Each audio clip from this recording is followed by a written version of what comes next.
hal fi dalika qasamul lidi hijr alam taro kaifa fa'ala rabbuka bi'ad irama datil imad allati lam yukhlaq misluha fil bilad wasamudal ladina jabus labil wad wafil ada wafil anadil autad sadaqallahum adim. Yo.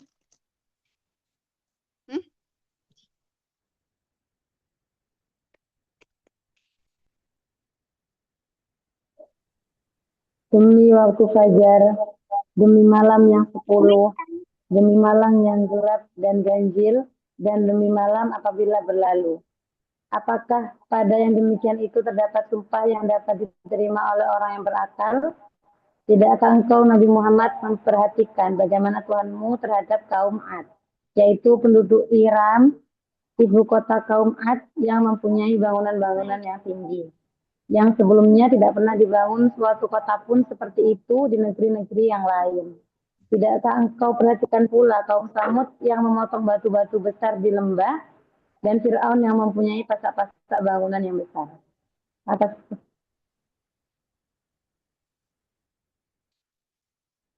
Yo. Sadaqallahul adzim. Okay. Alex. Assalamualaikum warahmatullahi wabarakatuh.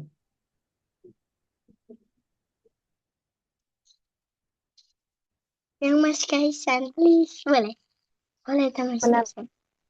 Semangat kita untuk menjadi anak-anak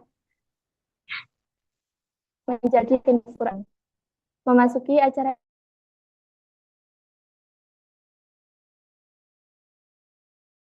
inti mempelajari dari narasumber kita MPSI Psikolog. Kenalkan narasumber kita pada kegiatan parenting kali ini adalah Dr. Dunta Werdira Hajeng, MPSI Psikolog. Beliau merupakan dosen di Departemen Psikologi Universitas Brawijaya yang memiliki keahlian psikologi, kemampuan psikologi pendidikan, serta kajian disabilitas. Aktif mengajar, beliau juga berpengalaman dan layanan psikologi, khususnya dalam asas dan konseling di bidang bedah. Beliau juga terlibat dalam berbagai penelitian, termasuk kolom nasional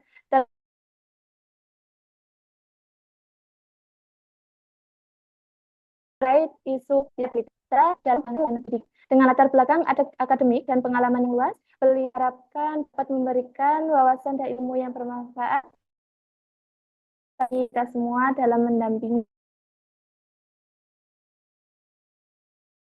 banyak anak. Ini persilakan. Baik, Assalamualaikum warahmatullahi wabarakatuh. Mohon maaf tadi saya mau ngecek ini suara saya lancar atau tidak, karena tadi yang dari MC di saya putus-putus, ini di saya saja atau biar saya mau cek koneksi saya. Suaranya alhamdulillah lancar, Bu. Oh, di sini. Kalau tadi memang putus-putus ya waktu MC ya? Ya. Oh ya sudah kalau Iya gitu. benar, tapi di saya juga putus-putus. Sampun. Baik. Assalamualaikum warahmatullahi wabarakatuh. Salam sejahtera, selamat pagi semuanya. Terima kasih untuk undangannya dari Al-Mutakin untuk saya bisa berbagi di pagi hari ini yang penuh berkah. Insya Allah saya niatkan juga ini sebagai proses belajar bagi diri saya ya. Saya izin untuk berbagi layar ya. Bapak dan Ibu serta ustazah semuanya. Ini ustazah semuanya atau ada ustadznya ini? Dari Al-Mutakin Ustazah semua, Bu. putri semua, nggih. Ustazah semuanya, nggih. Baik, terima kasih undangannya. Jadi tadi seperti sudah diperkenalkan oleh MC-nya bahwa saya Unita, saya adalah dosen pengajar di Departemen Psikologi Universitas Brawijaya. Jadi monggo nanti kalau kapan-kapan mau mampir main mencari saya ketemu ada di Departemen Psikologi begitu. Sesuai dengan amanah dari sekolah, saya diminta untuk memberikan insight ya kepada panjenengan semuanya terkait dengan pengasuhan, utamanya terkait dengan bagaimana menegakkan disiplin, tetapi dengan juga memperhatikan cara-cara yang gentle. Atau kalau sekarang trendingnya itu kita menggunakan istilah namanya gentle parenting. Nah, itu gentle parenting itu seperti apa sih gitu ya? Begitu. Oke, nah sebelum saya buka, ini saya ingin tanya nih sama Ustadzah atau juga dengan Bapak Ibu di sini. Kesulitan apa sih yang dialami untuk mengatur anak-anak gitu ya. Jadi selama ini pengalamannya paling susah atau ya itu challenging banget buat jenengan semua itu ketika menghadapi anak-anak, utamanya anak usia dini ini kan semuanya ceritanya karena ada di TK gitu. Monggo, mungkin ada yang mau berpendapat boleh, ada yang mau mengetikkan di chatbox boleh, biar kita suasananya interaktif walaupun cuman Ya, online ya. Ini siapa yang sudah buka apa ya Bu Uma Khaisan? Mungkin mau berbagi pengalamannya apa sih yang amat sulit diatur tuh buat jenengan semua kira-kira waktu apa atau terus kemudian gimana pengalamannya monggo. Nggak apa-apa ini nggak dinilai kok. Ditaruh diketikkan di chatbox juga nggak apa. Mungkin ustadzah-ustadzahnya juga boleh. Jadi ngerasanya wah susah untuk ngatur anak itu dalam situasi seperti apa dan bagaimana. Oh ini ada yang di chatboxnya. Kesulitan kami hadapi ketika mengelola emosi anak. Oke. Mengelola emosi anak. Mungkin bisa dijelaskan mengelola emosi itu seperti apa? Kalau anaknya seperti apa, terus kenapa gitu.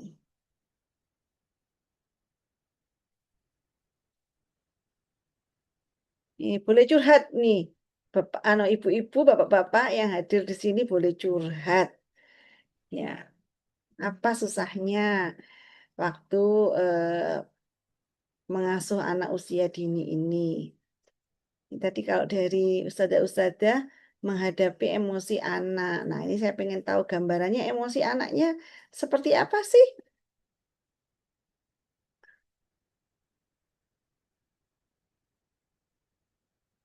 Oke, ini kayaknya banyak yang malu, nje. Oke, baik ya. Kalau gitu saya nih dulu. Biasanya eh, memang yang pertama adalah karena kita semua itu udah pernah kecil ya Bapak dan Ibu ya. Pernah kecil semuanya, tapi kita lupa waktu kecil itu seperti apa begitu ya. Padahal dulu mungkin kita juga pernah merepotkan seperti itu kepada orang tua kita ya. Emosinya seperti itu. Wah ini ada Ibu Dawatul Putri. Anak saya usianya 8 tahun, kesulitan saya ketika berdiskusi, namun anaknya banyak sekali argumen, sampai yang tidak masuk akal. Saya sering mengakhiri diskusi tanpa solusi. Oke, wah suka berargumen ini. Oke, nanti kita akan bahas ya. Oke, 8 tahun, berarti bukan putrinya atau putranya, bukan putrinya yang di TK, nggih. Kalau 8 tahun kan mestinya sudah usia sekolah dasar ya. Oke, baik. Matur nuwun sekali, Budawatul Putri. Oke, nah, kenapa ya kok anak itu kadang-kadang sulit diatur? Tadi itu misalnya suka berdebat atau mungkin kok emosinya itu unpredictable ya, nggak bisa disangka-sangka gitu. Tiba-tiba kayak gini, ada aja gebrakannya gitu ya. Kenapa ya? Yang pertama, yang itu seringkali bagi orang tua itu menguji kesabaran karena pada anak-anak usia dini ini adalah usia eksplorasi, begitu. Dan ini adalah hal yang wajar. Eksplorasi seperti apa? Karena mereka itu mencoba hal baru. Jadi Bapak dan Ibu, jadi ketika anak-anak ini masih masa bayi, ini kan semua tergantung ya sama Bapak dan Ibu. Mau makan, mereka harus disuapin, ya. Bahkan mau gerak pindah-pindah aja harus digendong karena mereka belum bisa misalnya merangkak. Kemudian perkembangannya bertambah dengan dia bisa merangkak. Akhirnya dia kemudian ke sana, kemari, ya. Nah, itu adalah satu tahapan untuk mengeksplorasi. Mereka mencoba hal baru, mereka cari dunia yang baru. Makin bertambah kemampuannya, udah bisa merangkak, kemudian berjalan. Wah, makin jelajahnya makin besar. Kemudian makin bisa juga kemudian dia itu misalnya bukan hanya kemudian berjalan, tapi berlari. Wah, mencoba ya, makin jauh. Kemana-mana maunya lari, brak, bruk, brak, bruk, gitu ya. Terus makin banyak keahliannya. Jadi sebenarnya semakin anak mengeksplorasi, mencoba hal-hal baru, ini merupakan indikasi baik bahwa dia mengalami perkembangan dalam hal fisik ya, karena mereka mau menguji kemampuannya. Wah, kok dulu nggak bisa ya, sekarang bisa, pindahnya cepet ya, lah jalannya cepet ya, lari ya. Tetapi namanya juga baru proses ya. Kadang-kadang mereka itu untuk kendali dirinya itu juga masih terbatas. Lari tapi suka nabrak-nabrak, brak brak brak brak gitu ya. Akhirnya kemudian terjadi sesuatu yang itu mungkin bikin orang tua khawatir.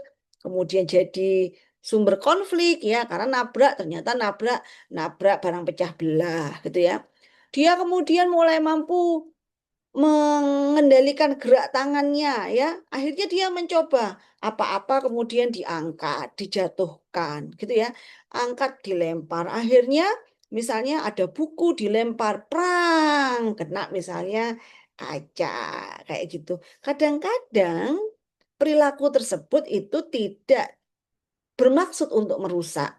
Tetapi buat anak dari POV, kalau orang generasi Gen Z itu bilang ya, dari point of view, dari sisinya anak, mereka itu pengen uji coba sebenarnya. Menguji coba dirinya. Oh, ternyata bisa kayak gini. Ya, dan makin banyak eksplorasi yang dilakukan, makin banyak pengalaman, itu mereka kemudian belajar tentang sebab akibat. Jadi misalnya, oh kalau buku dilempar, ternyata dilempar ke arah piring, piringnya bisa pecah. Coba yang dilempar itu misalnya kertas ya. Oh ternyata enggak. Mereka belajar bahwa yang bisa menyebabkan pecahnya gelas atau piring itu kalau dibenturkan dengan benda yang berat gitu ya. Itu sebenarnya mereka belajar loh, eksperimen itu kalau dari POV anak-anak. Tetapi kalau dari sudut pandang orang dewasa, kadang-kadang eksplorasinya ini kemudian jadi kayak gebrakan ya.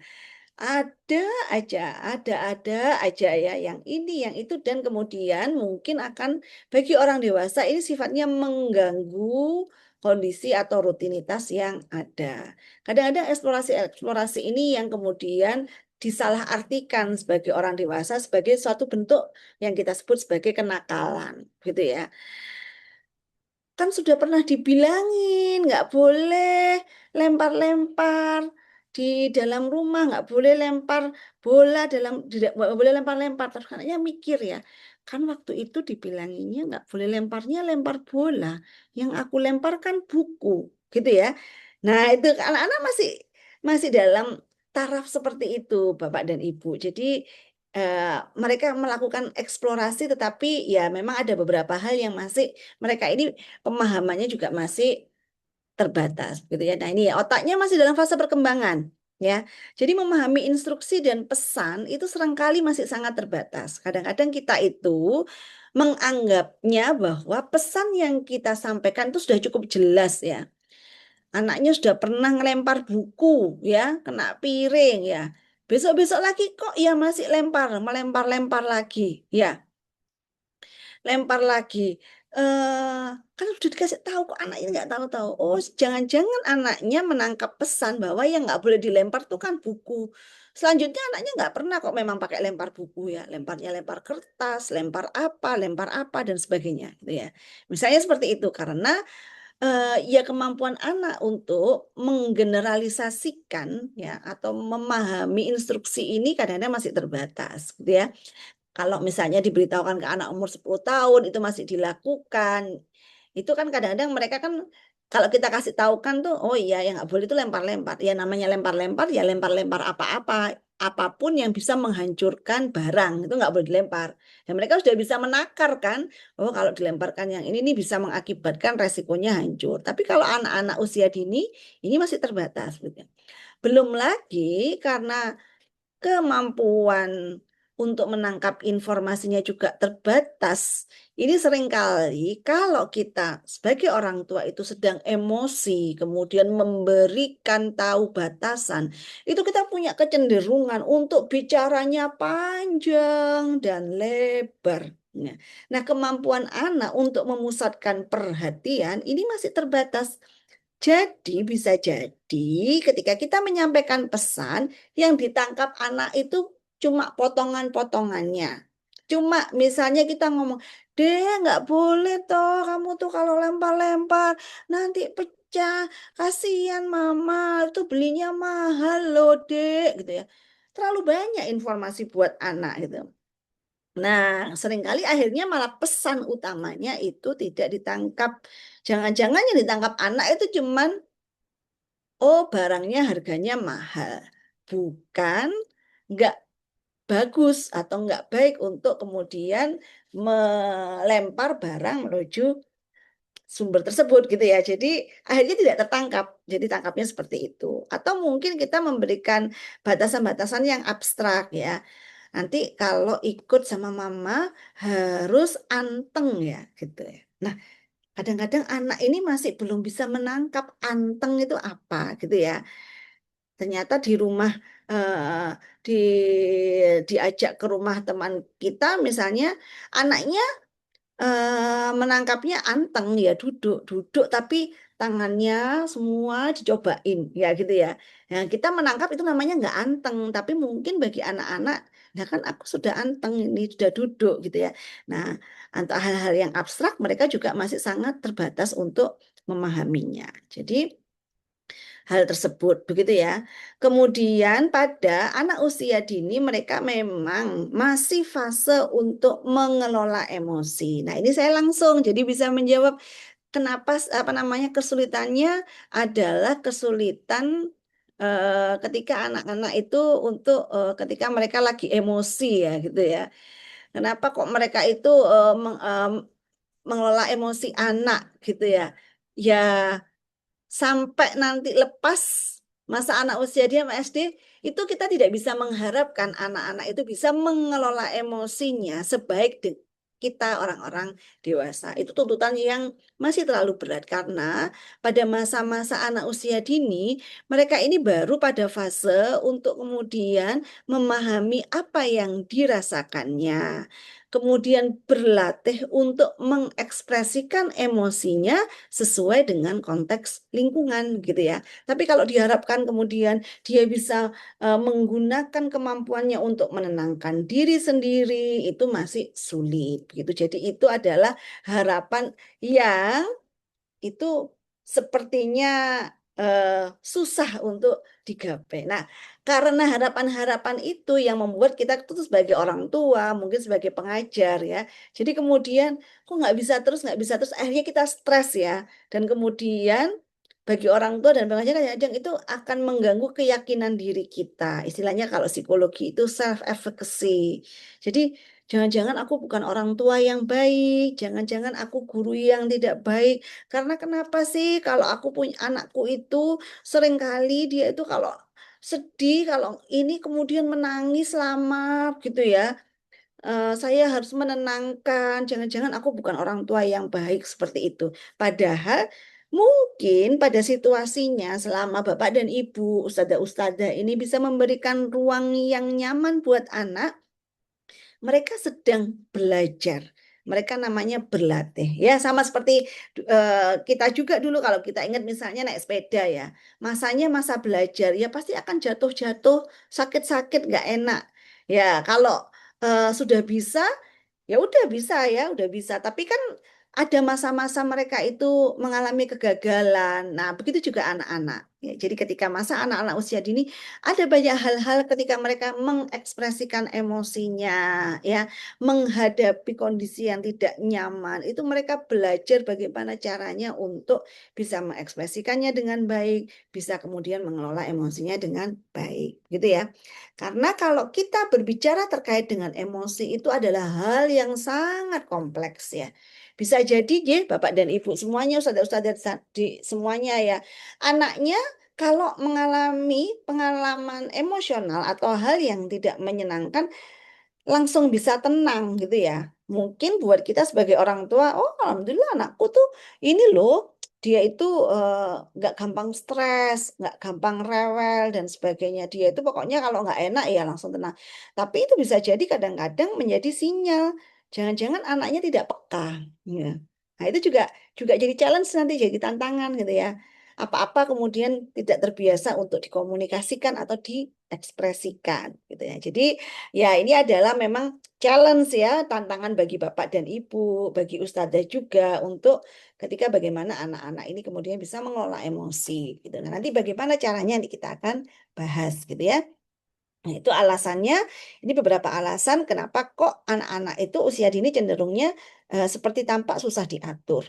Nah, tetapi juga pada usia anak usia dini ini adalah fase atau masa mereka juga mulai harus bisa dikenalkan dengan aturan. Apa yang boleh atau yang tidak boleh itu harus sudah mulai diajarkan. Nah, kembali lagi konsep belajar itu belum harus bisa ya Bapak dan Ibu. Bisa jadi itu ya sering salahnya ya. Nah, karena kan aturan boleh tidak boleh itu banyak banget ya. Jangan kan kita nggak bisa merinci semuanya. Kadang-kadang karena ada kejadian kemudian kita menetapkan aturan boleh atau tidak boleh. Nah, ini kita anak-anak di anak-anak usia dini itu mereka mulai belajar aturannya. Ini nggak boleh, itu boleh. Dan kemudian juga yang lebih bagus lagi mereka tahu alasannya kenapa ini boleh dan ini tidak boleh. Ya, ini adalah proses belajar. Artinya anak-anak tidak langsung bisa. Artinya kalau misalnya baru diajarkannya kalau makan nggak boleh pakai berdiri, gitu kan? Kita ngajarkan seperti itu ke anak 3 tahun. Gurunya langsung ngomong kayak gitu, apakah anaknya langsung makannya selalu duduk? Nggak mesti ya gitu ya. Tapi apakah itu artinya anaknya itu nggak disiplin dan sebagainya? Nah ini belum tentu gitu ya. By proses, nanti by proses. Memang tugas kita adalah mendampingi proses-proses tersebut. Nah, cara untuk mengajarkan disiplin pada anak agar mereka itu paham aturan apa yang boleh dan apa yang tidak boleh, itu paling mudahnya kalau anak usia dini dengan 2 cara, dengan pembiasaan yang pertama dan yang kedua dengan contoh, gitu ya. Pembiasaan ya tadi itu artinya misalnya aturannya kalau makan nggak boleh pakai berdiri ya, harus duduk. Maka dibiasakan dalam berbagai macam kegiatan makan, misalnya di sekolah, itu saya yakin sudah dilakukan ya. Harus dengan duduk dulu ya. Begitu juga kemudian di rumah seperti itu. Atau misalnya kita membuat aturan kalau misalnya sudah masuk masa waktu sholat harus bersegera untuk melakukan sholat wajib. Nah, dibiasakan misalnya seperti itu. Atau pembiasaan yang lainnya itu dilakukan sehari-hari karena anak-anak tidak cukup untuk kemudian diberitahu ya. Nah, kalau makan nggak boleh sambil duduk gitu ya. Tapi mereka tidak pernah menjalankannya. Ini juga masih susah karena mereka masih berpikirnya selalu konkret, nggak bisa pakai yang abstrak-abstrak. Kemudian dengan cara memberikan contoh, jadi pemberian contoh ya. Jadi misalnya makannya dikasih tahu, sudah dibiasakan nih makan dengan duduk dan sebagainya. Di rumah nih, pulang ke rumah lihat ayah sama ibunya yang sudah dewasa kalau makan kadang-kadang sama berdiri seperti itu. Sehingga ini yang kemudian menjadi konflik ya buat anak. Maka mereka akan bisa memilih mana yang lebih nyaman buat mereka, gitu ya. Gitu. Nah, makanya oleh karena itu Selain dengan pembiasaan dan pemberian contoh itu harus dilakukan konsisten. Konsisten itu artinya apa yang dibiasakan dan diberikan contoh di rumah itu hendaknya juga dilanjutkan di sekolah. Apa yang dibiasakan dan diberikan contoh di sekolah itu juga dijalankan di rumah. Kalau nggak ada itu jadi PR ya. Ini PR jadi orang tua, jadi PR jadi guru. Oleh karena itu perlu untuk kemudian adanya komunikasi antara guru dan sekolah. Kadang-kadang ya karena ada aturan di rumah dan aturan di sekolah mungkin sedikit berbeda, maka kemudian mungkin perlu ada satu negosiasi atau kemudian nanti diberikan batasan kepada anak. Jadi seperti ini itu tidak boleh kalau di sekolah. Kalau di rumah misalnya boleh ya, walaupun itu sebenarnya nggak ideal banget ya, Bapak dan Ibu gitu. Nah, dari banyak penelitian semuanya, cara-cara yang tidak disarankan dan bahkan tidak diperbolehkan dalam mengajarkan disiplin adalah cara-cara kekerasan. Apa sih cara kekerasan? Cara kekerasan itu yang bertujuan nanti akan atau nanti bisa menimbulkan luka pada anak. Baik itu luka yang tampak maupun tidak tampak. Luka yang tampak misalnya apa? Ya fisik ya, dipukul, dicubit, digebuk, dipecut dan sebagainya. Yang itu nanti menimbulkan luka pada tubuh anak. Atau yang tidak tampak. Lah ini lebih susah lagi. Misalnya apa? Kita menerapkan disiplin kalau anaknya nggak ngikutin aturan, kemudian dibentak, kemudian dicaci maki, dikasih label misalnya bodoh atau nggak berguna atau nakal dan sebagainya. Itu adalah cara-cara kekerasan atau diancam ya. Kalau kamu seperti ini nanti eh, nggak diajak beli bakso loh ya. Atau nanti kamu kalau nggak nanti ditangkap sama polisi ya. Seperti itu ya. Itu ancaman-ancaman seperti itu. Itu adalah cara-cara sebenarnya cara-cara pendekatan kekerasan yang tidak direkomendasikan untuk mengajarkan disiplin. Kelihatannya cepat Bapak dan Ibu ya. Biasanya kalau kayak gitu udah dipukul sudah kemudian nggak berani lagi. Tetapi kita perlu ingat bahwa pembentukan perilaku anak-anak itu diajarkan lewat pembiasaan dan pemberian contoh. Maka bisa jadi anak nangkapnya, belajarnya bukan hanya belajar kalau biar dia tidak melakukan lagi, tetapi dia memikirkan belajar bahwa untuk menyelesaikan permasalahan itu caranya dengan memukul. Jadi besok-besok kalau mungkin dia ketemu masalah yang sama dengan temannya, maka dia pukul temannya gitu loh. Jadi efeknya itu nanti luas jadinya gitu. Ketika kita menerapkan cara-cara kekerasan untuk mendisiplinkan anak kita gitu. Jadi kayaknya efektif tapi dampak panjangnya itu banyak banget kayak kereta gitu ya. Itu menggampangkan orang tua tapi menyulitkan hidup anak di masa mendatangnya. Nah, ini ya cara-cara yang kesalahan umum ya kepada yang sering saya dapati ya, misalnya di klien atau di saya amati di pada orang tua. Jadi bagaimana ketika ingin tujuannya baik agar anaknya disiplin, agar anaknya bisa ikut aturan, tapi dengan cara-cara yang keliru, misalnya membentak, memukul, atau ini tidak konsisten ya. Jadi misalnya nyuruh anak apa namanya kasih aturan. Anak-anak harus rajin ngaji kalau sore ya. Tapi orang tuanya tidak pernah memberikan contoh untuk ngaji di depan anaknya. Meminta anaknya sholat 5 waktu. Tapi orang tuanya tidak pernah kelihatan di depan anaknya untuk menjalankan sholat 5 waktu. Bahkan anaknya tahu sendiri orang tuanya nggak sholat tanpa alasan. Nah, itu tidak konsisten. Ya, atau memberikan ancaman kosong. Ya, itu tadi misalnya, oh nanti kalau nggak nurut sama ibu, tak laporkan polisi loh. Padahal kita juga udah mikir gak bakal kita laporkan ke polisi ya. Itu ancaman kosong tuh itu tidak efektif buat buat anak. Kemudian tadi ini menuntut anak paham orang dewasa. Duh, kok bikin kesel ya. Maksudnya kok nangis nangis terus. Besok nangis nangis lagi ya. Kan sudah saya kasih tahu ya. kalau seperti ini caranya kayak gini, nggak usah pakai nangis gitu ya. Nah, itu agak keliru konsepnya. Karena konsepnya itu bukan anak memahami orang dewasa, tapi kita orang dewasa yang harus memahami anak.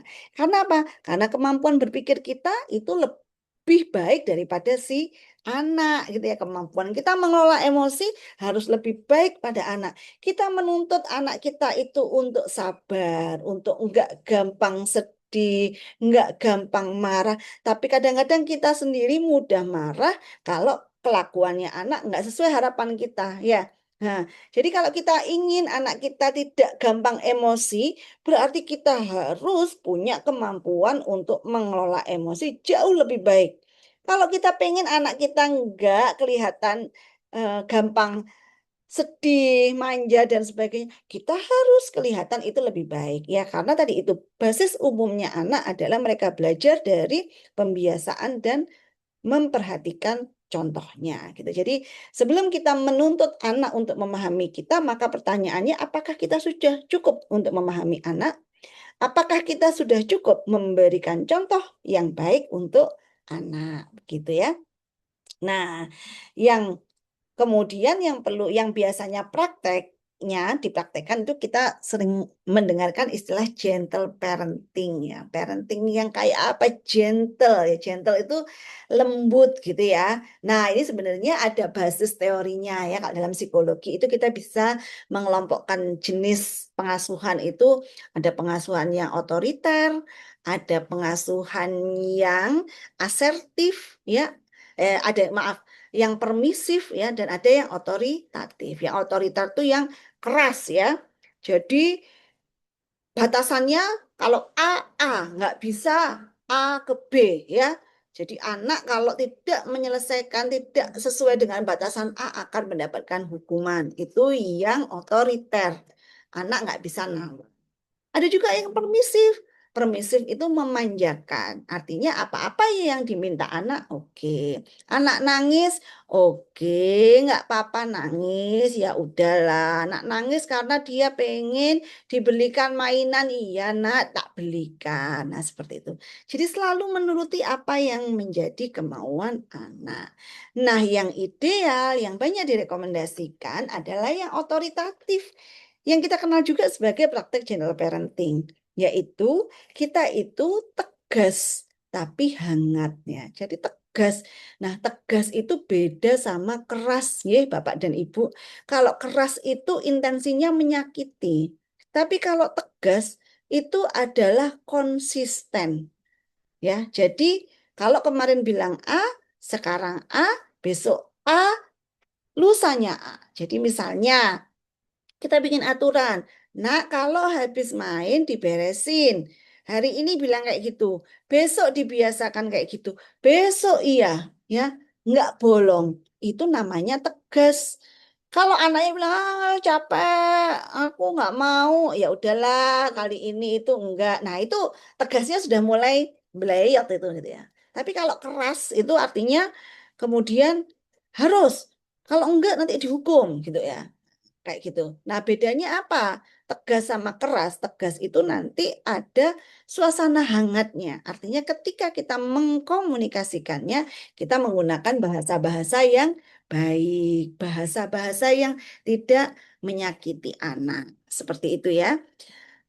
Gentle parenting, walaupun namanya gentle, ini sering sekali orang anggap, wah kalau kayak gitu nanti orang tua nggak dihormati sama anak, orang diajeni sama anak, kadang-kadang gitu, karena lau lembut. Gentle parenting itu nggak sama dengan permisif ya Bapak dan Ibu. Permisif itu memanjakan, tapi gentle parenting itu tidak. Kita tetap memberikan batasan, harus anak-anak itu diajari masalah disiplin, tetapi dengan cara-cara yang hangat. Cara mengkomunikasikannya hangat. Kalau anak melakukan kesalahan tidak serta-merta dapat hukuman, tetapi kemudian dikasih tahu. Dikasih tahu hari ini nggak ngerti, besok dikasih tahu lagi. Nggak ngerti, besok lagi. Capek, ya capek. Karena nanti imbalannya Bapak dan Ibu, juga Ustazah di sini, itu bukan kulkas, bukan TV, tapi surga. Kan seperti itu ya. Nggak ada kalau kalau misalnya nggak capek ya nanti hadiahnya nanti voucher belanja kalau kayak gitu. Tapi ini kan enggak ya, memang melelahkan karena ya kita bisa kembalikan lagi ya bahwa menjadi orang tua ini ibadah begitu ya. Jadi ya memang pasti akan melelahkan gitu ya. Nah, ini adalah beberapa strategi mungkin biar lebih praktis ya. Gimana caranya ya? Kalau kita mau menerapkan disiplin dengan cara yang gentle gitu ya.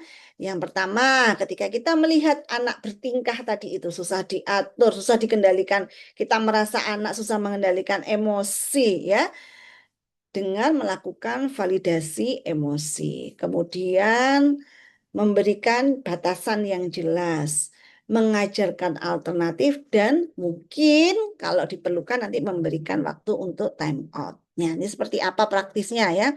Validasi emosi itu adalah bagaimana kita sebagai orang tua atau guru bisa menunjukkan empati atau emosi anak. Jadi kalau kita melihat perilaku anak yang kita nilai itu tidak sesuai aturan, ya, atau tidak sesuai dengan konteks atau emosinya berlebihan. Kita tidak terlebih dahulu kemudian mengatakan harusnya kayak apa. Seperti kalau lihat anaknya nangis lama, wis jangan nangis toh, cuma kayak gitu. Nah, itu namanya kita kurang berempati. Mungkin bagi kita cuma kayak gitu. Mainannya, mainan bonekanya, misalnya tangannya tuh apa putus ya. Buat kita cuman begitu. Tapi bagi anak-anak, mungkin boneka ini adalah sumber kasih sayangnya. Dia punya ikatan emosional dengan boneka tersebut. Maka kita perlu untuk berempati bahwa itu adalah kesedihan yang nyata, Bapak dan Ibu. Jadi, alih-alih kemudian kita bilang jangan nangis, maka bisa kita buka dengan, Dek, kamu sedih ya, bonekamu tangannya putus, ya. Atau misalnya ada anak, misalnya nangis, gedrup-gedrup pulang sekolah, mungkin kita bisa, adik capek ya, kok nangisnya sampai seperti itu. Nah, ini agar mereka itu merasa mendapatkan tadi empati. Ini yang disebut sebagai kehangatan yang tidak ditunjukkan di pengasuhan yang otoriter ya. Kekerasan biasanya orang tuanya keras biasanya nggak seperti ini. Kita memvalidasi dulu emosinya, mengenali emosinya. Nah, atau kalau enggak karena dia masih juga belajar, oh itu namanya sedih deh kalau kamu menangis seperti ini. Tadi mungkin kamu sedihnya karena tangan bonekamu putus ya. Ya, misalnya kayak gitu. Itu adalah validasi emosi. Nah, ini yang akan meningkatkan bonding ya, kerekatan ibu, bapak, dan putra-putri jenengan. Gitu ya. Nah, kemudian setelah memberikan validasi, utamanya kalau anaknya kelihatannya sudah lebih tenang, bisa diajak komunikasi, baru kemudian kita sampaikan batasannya. Ya, jadi misalnya tadi itu nangis. Capek ya, oke, capek. Tapi kalau capek, kamu boleh loh bilang sama mama, nggak perlu nangis panjang-panjang, gitu ya. Bilang aja sama mama, gitu. Jadi katakan dengan jelas caranya seperti apa. Beri batasan, nggak usah lama-lama nangisnya, ya. Jadi kalau dia nggak tahu lama-lama, nanti boleh kalau gitu nangis, tapi nangisnya sampai jarumnya sampai ke sini ya, sampai ngeliatkan jam. Atau nanti nangisnya kayak gitu, kalau bisa bikin lega, nanti dihitung ya sampai 20 nangisnya berhenti. Ya. Jadi kita berikan batasan. Lalu kemudian kita berikan alternatifnya. Ya, caranya seperti apa? Karena anak-anak pasti masih butuh ya. Kalau kita kesel ya Bapak dan Ibu ya. Nah, misalnya Bapak dan Ibu ini juga lagi kesel gitu ya. Ah, ini tanggal-tanggal akhir bulan kayak gini ini kesel. Waduh, apa-apa nih harganya naik gitu. Gampang cepet marah gitu loh. Tapi kan kita akhirnya punya ya cara untuk menyalurkan kekesalan kita agar nggak mengganggu semuanya. Misalnya ya udahlah daripada kesel kayak gini wes aku tak olahraga misalnya karena kalau olahraga biasanya energi keluar, biasanya kesalnya aku hilang. Ini karena kita sudah dewasa, kita sudah menemukan metode untuk meregulasi emosi kita, untuk mengelola emosi kita. Tapi kan anak-anak masih proses belajar. Mereka belum tahu caranya seperti apa. Maka kita bisa memberikan contoh-contohnya atau menawarkan biar dia nyoba gitu ya. Nanti dia akan menemukan sendiri gitu ya. Contohnya seperti apa? Misalnya, sudah dia marah, misalnya adik marah ya. Oke. Lain kali kalau kamu nggak suka, bilang sama mama nggak sukanya apa, gitu ya. Tidak perlu teriak-teriak. Jadi kita kasih batasan, kita kasih alternatif. Jadi nggak cukup bilang nggak boleh marah, nggak boleh teriak-teriak. Mereka bingung kemudian. Tapi ini loh, badanku tuh nggak enak ya, detak jantungku cepet, keringatku dingin. Ini ada yang harus dilakukan seperti itu. Nah, maka kita harus mengajarkan. Kalau masih marah, masih nggak enak, tarik nafas dulu ya, minum dulu. Nah, kita kasih ajarkan satu-satu sampai kita evaluasi. Oh, kayaknya yang lebih cocok kayak gini. Nanti kalau kayak gitu kita biasakan. Nah, biar apa? Anak-anak ini kemudian terlatih. Mereka akan punya cara-cara dan biasanya satu anak dan anak lain itu beda nih Bapak Ibu. Ada yang kemudian kalau marah itu ya udah eh, mereka itu dikasih waktu untuk bisa tarik nafas ya atau melakukan sesuatu ini dan ada yang butuhnya makan ya, minum gitu ya. Minum dulu kayak gitu. Atau butuhnya pengennya dipeluk ya, dipeluk ya udah itu. Atau mungkin kayak anak saya itu dulu awal-awal tuh disukanya gambar. Jadi kalau anu ya udah kamu boleh gambar gitu ya. Gitu itu macam-macam ya. Nanti itu kita ajarkan. Jadi ini adalah latihan bagi anak untuk mereka bisa mengelola emosinya. Berikan dan yang utama adalah kita memberikan contoh. Karena kalau kita lagi mengingatkan anak, itu pasti kita emosinya juga lagi tidak enak, ya kan kayak gitu.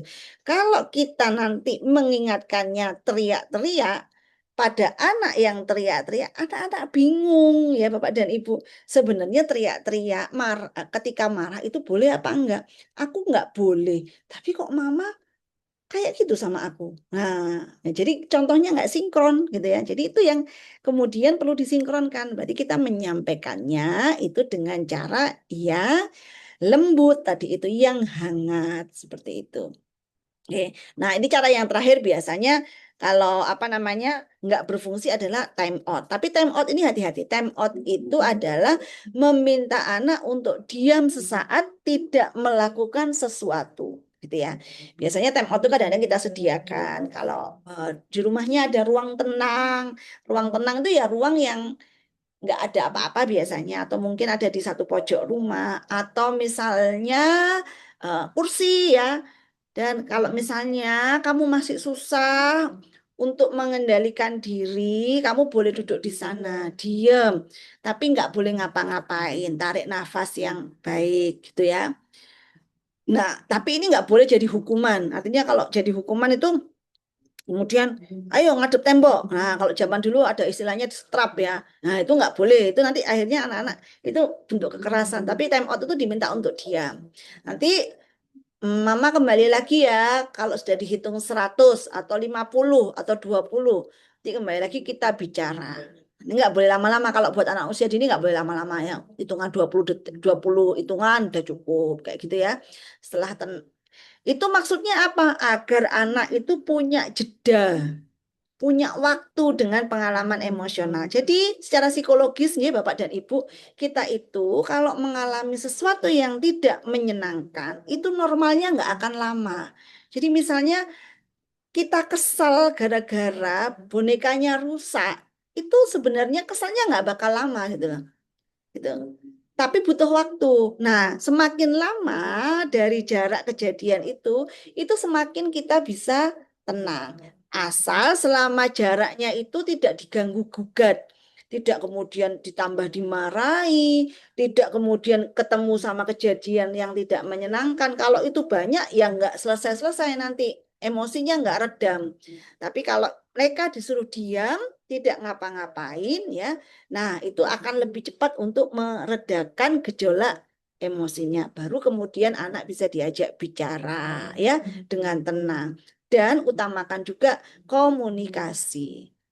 Nah, kalau tadi itu putrinya Bu Dawatul ini misalnya suka berdebat. Nah, itu satu sisi kabar baik. Berarti kemampuan kognitif, berpikirnya, berargumennya ini juga Baik, tetapi yang kedua itu kadang-kadang orang tua itu merasa tertantang ya, harus menjawab benar ya, berargumen ya. Jadi kadang-kadang itu nggak perlu kok kita itu menang dari argumennya anak, walaupun tidak masuk akal. Itu kadang-kadang kita harus mengukur ya kadarnya, konteksnya, nggak masuk akalnya seperti apa. Kadang-kadang nggak perlu didebat, itu biarkan menjadi imajinasi mereka selama itu nanti tidak merugikan dirinya atau kemudian mencelakai lingkungannya begitu. Begitu Bapak dan Ibu, mungkin singkat saja ya agar waktunya juga efisien. Nanti kalau ada waktu kita bisa kemudian Bapak dan Ibu misalnya ada pertanyaan begitu. Semoga apa yang saya sampaikan ini bisa kemudian bermanfaat. Mohon maaf kalau ada hal yang kurang berkenan bagi Ustazah, bagi Bapak dan Ibu. Saya sangat terbuka untuk kemudian kita berdiskusi saling berbagi pengalaman. Mungkin itu saja saya kembalikan kepada MC-nya terlebih dahulu. Nggih. Wassalamualaikum warahmatullahi wabarakatuh.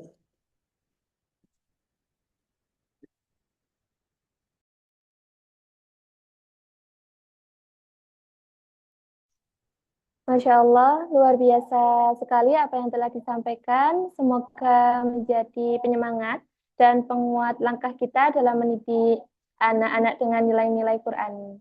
Selanjutnya kita buka sesi tanya jawab bagi peserta yang ingin bertanya. Silakan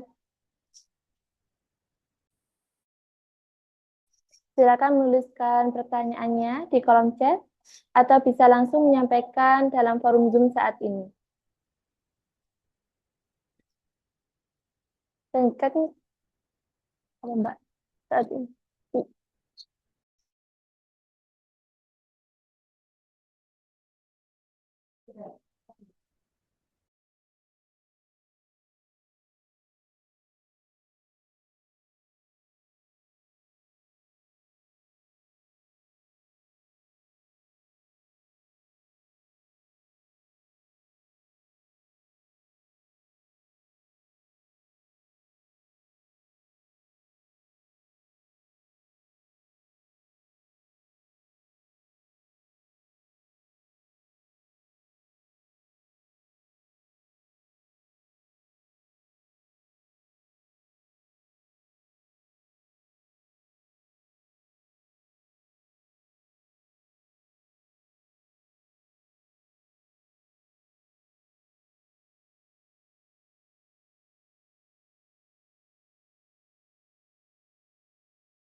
Assalamualaikum.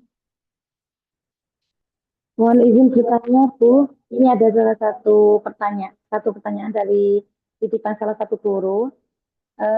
Jadi misalkan kita sudah memberitahu anak itu dengan cara baik-baik, tidak dengan marah-marah, sudah dilembut-lembutin, dibujuk, namun eh, respon dari anak tersebut itu kebalikan dari kita. Jadi dia marah-marah balik gitu ke kita. Terus kemudian marah-marah, kemudian melotot, atau kayak menghindar terus. Nah, itu kira-kira bagaimana cara mengatasinya seperti itu.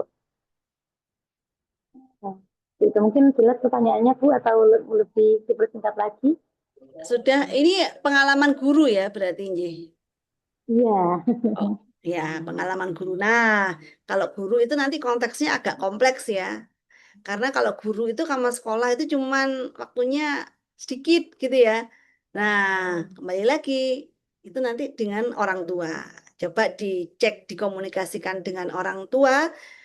Jangan-jangan ada kebiasaan-kebiasaan ini yang nggak konsisten. Jadi kadang-kadang memang ya Bapak dan Ibu mungkin ini yang sering kalau saya ketemu dengan sekolah dan sebagainya, ini harus tektokan memang. Artinya guru sudah berusaha seperti itu, tetapi orang tua tidak memberikan contoh yang serupa. Nah, ini akan kesulitan untuk mem, me- apa namanya membantu anak punya perilaku-perilaku yang adaptif. Jadi ini mungkin dikomunikasikan, dan kalau seperti itu mungkin harus perlu orang tua juga harus perlu evaluasi, nggih.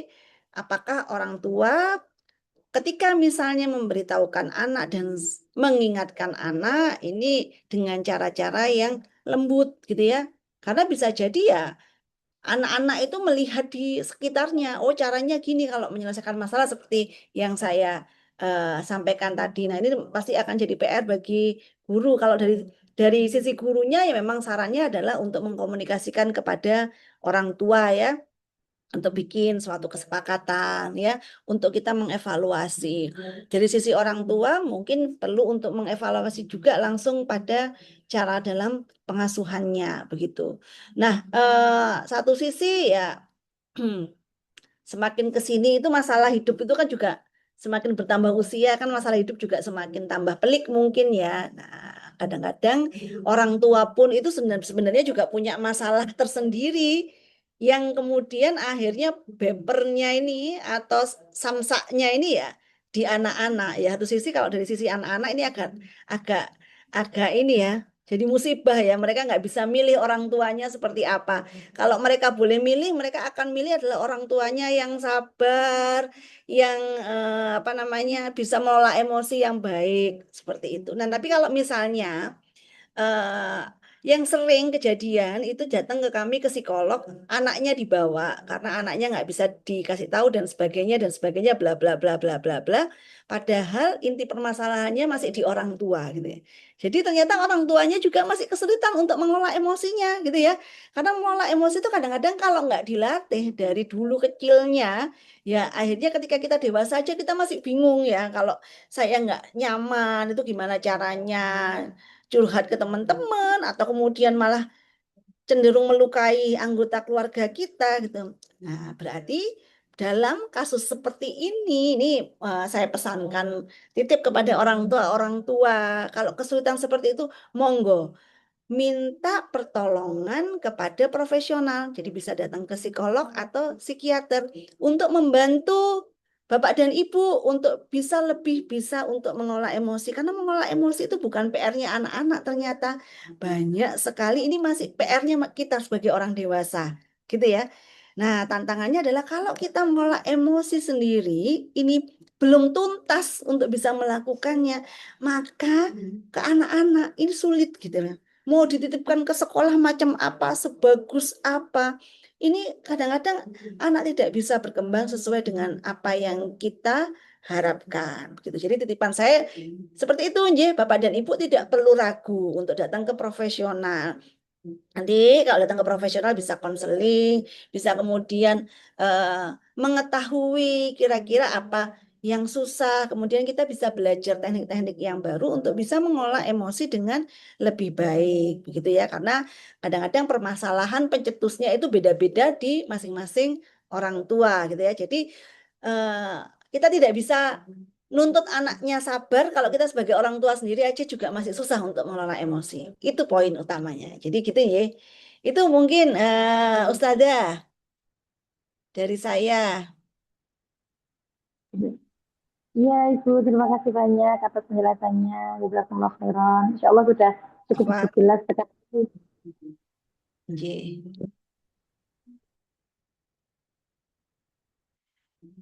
Ini kayaknya ada di chat box juga, Ustazah. Mau langsung saya tanggapin atau bagaimana?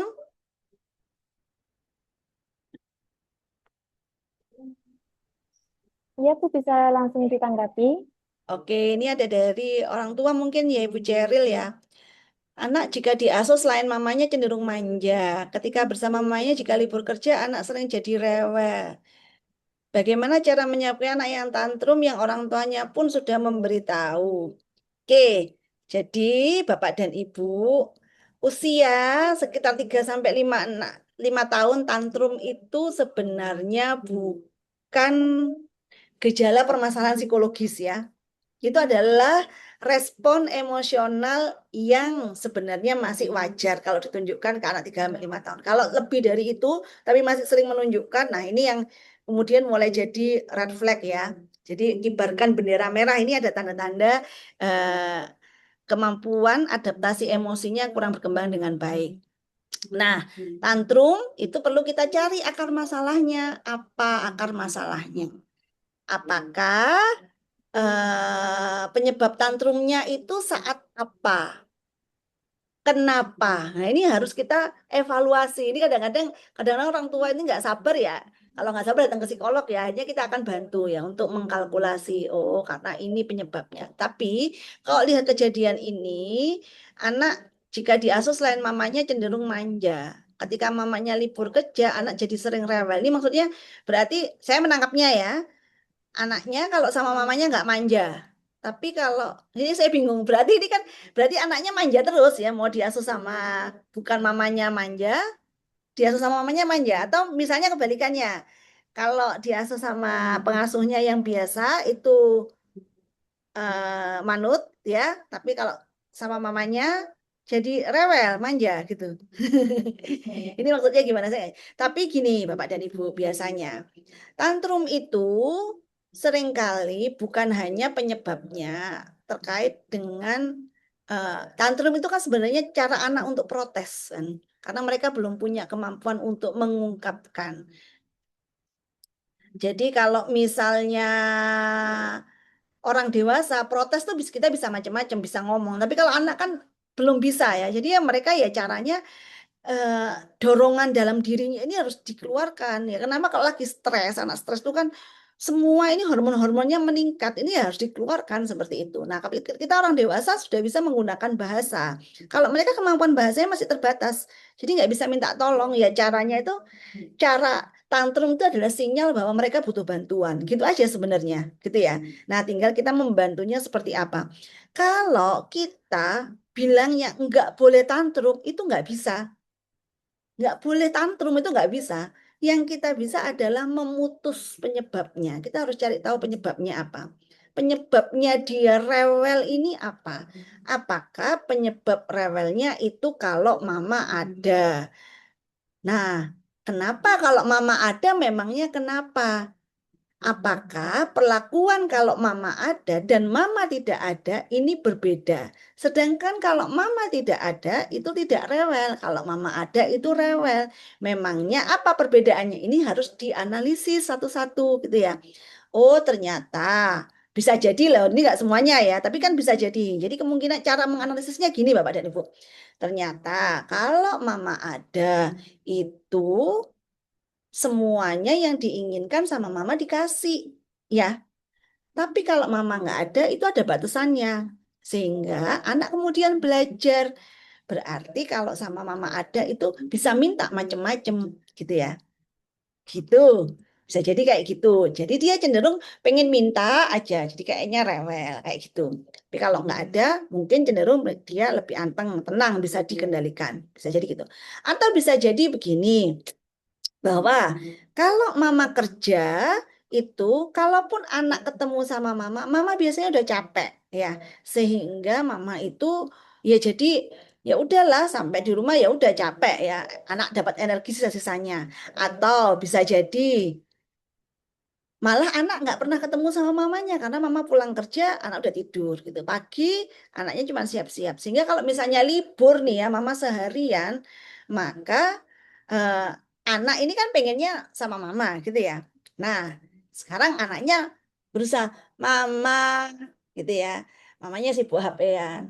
Ya, mama main boneka. Udah itu loh main boneka aja di situ. Mama apa namanya? Nonton film bareng ya udah terus style di HP gitu ya, padahal anak-anak butuhnya itu bukan seperti itu, butuhnya itu interaksi sama mama. Maka pada suatu atak tuh mungkin ya saya menduga mungkin suatu waktu anak itu nangis mama langsung meletakkan handphonenya, anaknya didatengin ya, kenapa kenapa nangis gitu ya, walaupun itu didatenginnya itu seneng atau nggak seneng. Misalnya ibu bapak mamanya naruh handphone terus kamu tuh loh nangisnya keras banget kayak gitu ya. Tetapi itu yang diharapkan oleh anak. Anak butuhnya koneksi gitu ya. Nah, itu kemudian anak belajar, oh caranya untuk menarik perhatian mama dengan saya menangis dengan keras. Semakin saya tantrum, mama akan semakin meletakkan handphone, meletakkan semuanya. Saya jadi perhatian mama. Kebutuhan anak itu koneksi, gitu loh. Nah, itu yang perlu kita analisis satu-satu. Mungkin satu kasus sama kasus lainnya itu berbeda, Bapak dan Ibu. Ini Bapak dan Ibu bisa mengevaluasi, ya. Nah, caranya menyikapi anak seperti apa? Ya itu berarti kita kemudian berarti anak kan butuhnya koneksi. Berarti ya udah kalau libur ya kita berusaha untuk koreksi sebelum anak itu tantrum gitu ya. Sebelum anak itu tantrum. Nanti kita evaluasi. Kalau itu berhasil ya berarti penyebabnya itu gitu. Gitu ya. Biasanya kalau penyebabnya sudah ketemu, itu kadar tantrumnya makin lama makin bisa berkurang. Begitu ya. Gitu. Apabila diberitahu orang tuanya, ya. Kemudian, nah itu nanti kalau anak-anak masih nangis aja ketika diberitahu, maka kita perlu mengevaluasi cara memberitahunya. Kalau anak-anak masih nangis dan teriak-teriak diberitahu, memang mereka nggak akan masuk. Mau dikasih tahu apapun nggak akan masuk. Mereka butuh untuk tenang dulu. Jadi untuk memberitahu itu anak hukumnya harus tenang, gitu ya. Kemudian ini dari Umu Ibrahim.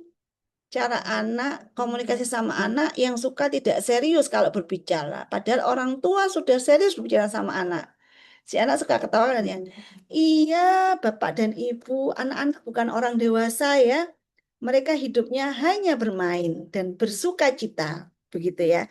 Jadi kalau anak-anak nggak serius, jangan menuntut anak-anak kemudian mau mendengarkan dengan serius atau menyimak. Kalau anak-anaknya suka bercanda, kita harus nyampaikannya dengan cara yang bercanda juga. Gitu ya. Jadi kita harus mengikuti. Itu bahkan sebenarnya lebih mudah karena akhirnya kita bisa ngomong dengan kondisi yang lebih santai seperti itu. Jadi jangan apa namanya khawatir ya Bapak dan Ibu. Kalau anaknya mungkin dia punya karakteristiknya yang sangat sensitif dengan humor. Mungkin malah ketika kita menyampaikan dengan situasi yang humoris, nggak tegang. Nah itu kehangatan bisa kemudian dimunculkan. Jadi tidak perlu khawatir dan nggak perlu kemudian menuntut anak untuk bisa bicara dengan serius dengan orang tua. Anak-anaknya masih umur 5 tahun ke bawah Bapak dan Ibu belum waktunya gitu. Biarkan mereka menikmatinya. Nanti kalau itu nanti terbentuk ikatannya Bapak dan Ibu. Jadi di anak usia dini itu yang paling penting itu Bapak sama Ibu tuh punya ikatan kuat dengan anak-anak ya. Karena nanti ngomong serius nanti kalau mereka udah remaja. Itu butuhnya ngomong serius. Tapi kalau sekarang sudah ngomong serius sama anak-anak dituntut kalau ngomong sama orang tua harus dengarkan ya. Akhirnya anak-anak kemungkinan nanti akan berjarak dengan bapak dan ibu. Nanti pada waktu remaja, waktunya mereka butuh bapak dan ibu butuh ngomong serius. Mereka sudah harusnya ngomong serius dengan orang tua. Ini nggak terjadi koneksinya, susah nanti malah dibentuknya, gitu ya. Jadi sekarang itu tugas kita itu membentuk bonding ikatan yang kuat, anak percaya kepada orang tua. Kita ngajarin mereka satu persatu pelan-pelan. Ini semuanya by proses, ya. Nggak bisa instan. Mereka harus duduk tenang, ikut aturan, semuanya by proses, Bapak dan Ibu. Dan itu kita perlu kesabaran dalam mendampinginya, gitu ya. Saya merasakan juga karena saya sebagai orang tua ya pasti punya challenge yang sama. Tapi ya itu satu persatu. Dan dengan situasi seperti ini kita bisa saling menguatkan satu sama lain ya karena Bapak dan Ibu nggak sendirian. Bapak dan Ibu itu berjuang bersama-sama dengan orang tua yang lain juga menghadapi kondisi yang sama. Ustazah juga menghadapi kondisi yang sama begitu ya. Jadi kalaupun nanti ada hal-hal tidak tercapai itu bukan merupakan kegagalan tapi itu adalah bagian dari proses begitu. Jika di satu sisi ingin belajar lebih serius, namun mamanya belajar terus. Hasil pembelajaran kurang optimal, mohon arahannya. Oke, saya mau bertanya kembali. Yang diinginkan dari proses belajar itu seperti apa? Gitu. Nah, ini harus dikonfirmasi dulu proses belajarnya nggak optimal itu proses belajar apa? Karena Bapak dan Ibu, kalau kita bicara konsepnya anak usia dini, mereka belum ada tuntutan untuk belajar. Ya, kalau prinsip saya the only business for children is playing. Bisnisnya mereka, urusan paling penting dalam hidupnya mereka hanya bermain. Karena melalui bermain dia belajar. Kalau kita sudah tuntut anak-anak usia dini untuk belajar sebagaimana belajarnya orang dewasa atau anak-anak sekolah dasar, satu kita punya kerugian, yaitu mereka sudah tidak enjoy dengan belajar. Kegiatan akademis sudah nggak enjoy. Karena mereka, jiwanya mereka masih senang bermain-main. Jadi mereka akan punya gini, Bapak. Bapak dan Ibu, mengasosiasikan belajar itu nggak enak. Belajar itu nggak sesuai sama ini. Jadi kalau sudah urusan sekolah, urusan akademis, mereka itu sudah urusan membosankan, mengesalkan ya. Jadi akhirnya nggak ada semangat nanti kalau untuk mau sekolah ke SD, SMP, SMA. Karena sudah kegiatan sekolah itu kegiatan yang harus tegang, harus serius gitu ya. Begitu. Jadi nggak ada paksaan.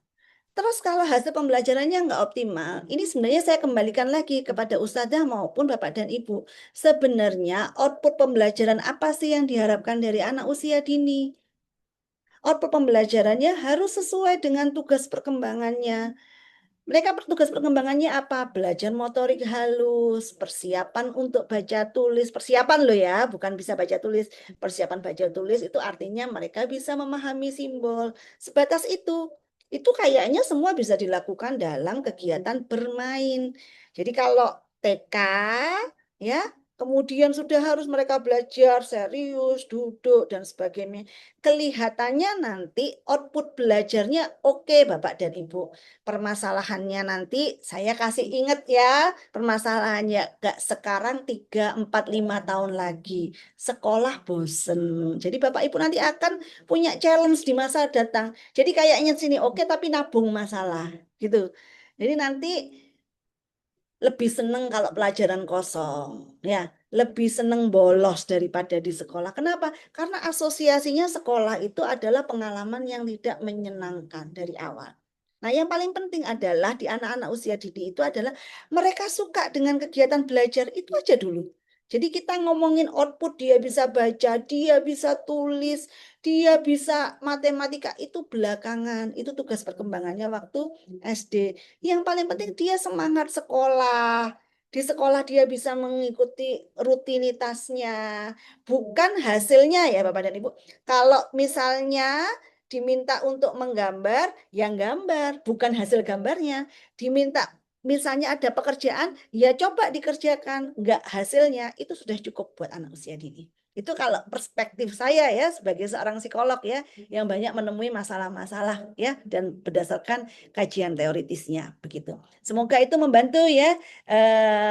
Ini ustazah atau orang tua dari Khalifi Rafaisya. Begitu. J, mungkin ada lagi? Kalau tidak ada, saya kembalikan kepada MC. Monggo.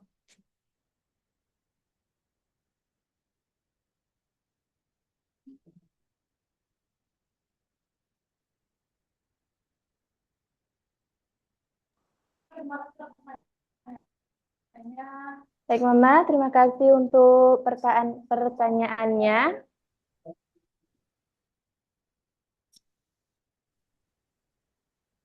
Pertanyaannya, Alhamdulillah, yang kita lalui semoga apa yang kita dengar dan pelajari hari ini menjadi amal jariah dan bekal kita dalam mendidik generasi terbaik umat.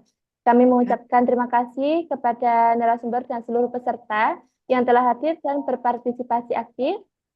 Mari kita tutup kegiatan ini dengan membaca doa kafaratul majelis. Subhanakallahumma wa bihamdika asyhadu an la ilaha illa anta astaghfiruka wa atubu ilaik.